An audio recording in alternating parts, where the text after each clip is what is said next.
A reading from the book of the prophet Isaiah. The people who walked in darkness have seen a great light.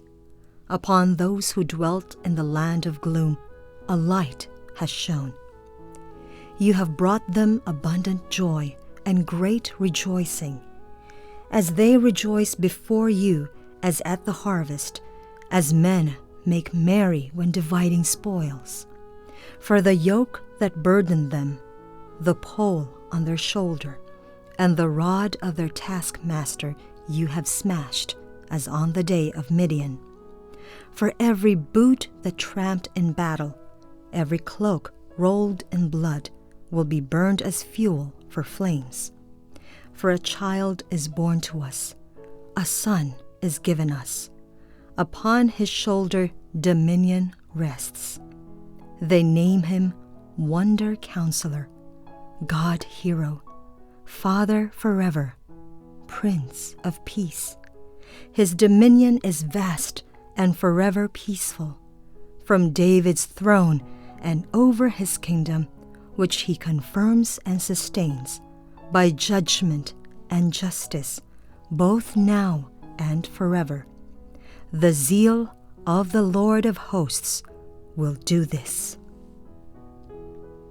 The word of the Lord. Our first reading on this feast of the Santo Niño, or the child Jesus, comes from the prophet Isaiah.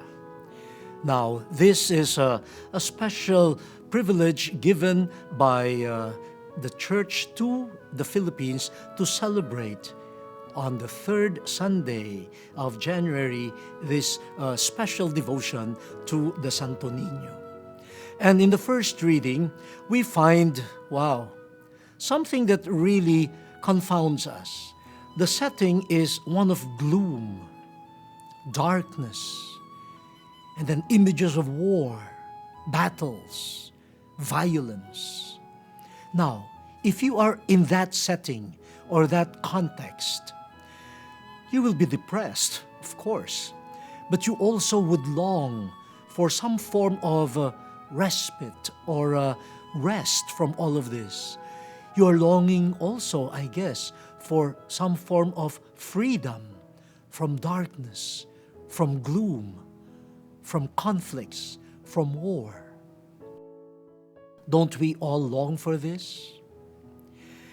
But it is always also a quite difficult task to find solutions or to find persons who could lead us out of those miserable conditions.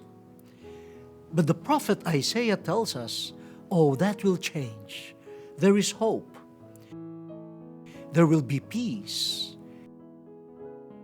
There will be joy. There will be justice.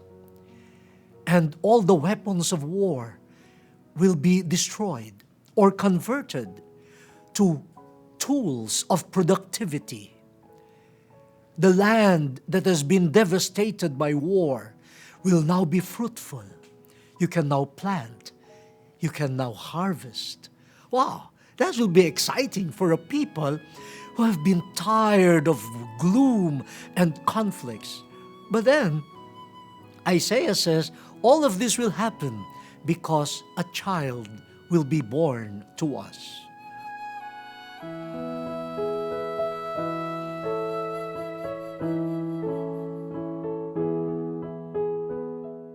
Now, that will, in a way, make us pause. Said, these tremendous problems that we are facing, and how can a child solve all of this?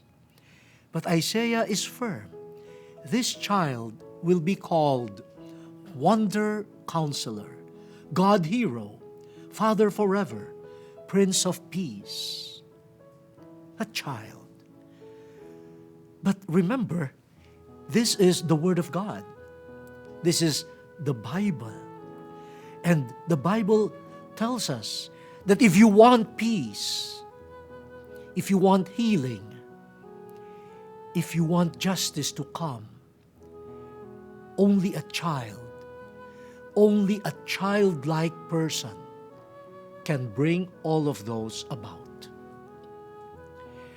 not a person who pretends that he or she can handle everything, not a person who claims power for oneself. It is the lowly child and someone who remains childlike that possesses the secret to light, to joy, peace, and healing. This is the mystery that we are celebrating. As we behold the Christ child, we want to learn from him how to be childlike forever, so that from each of us will come joy, peace, and healing. What does it mean to be a child?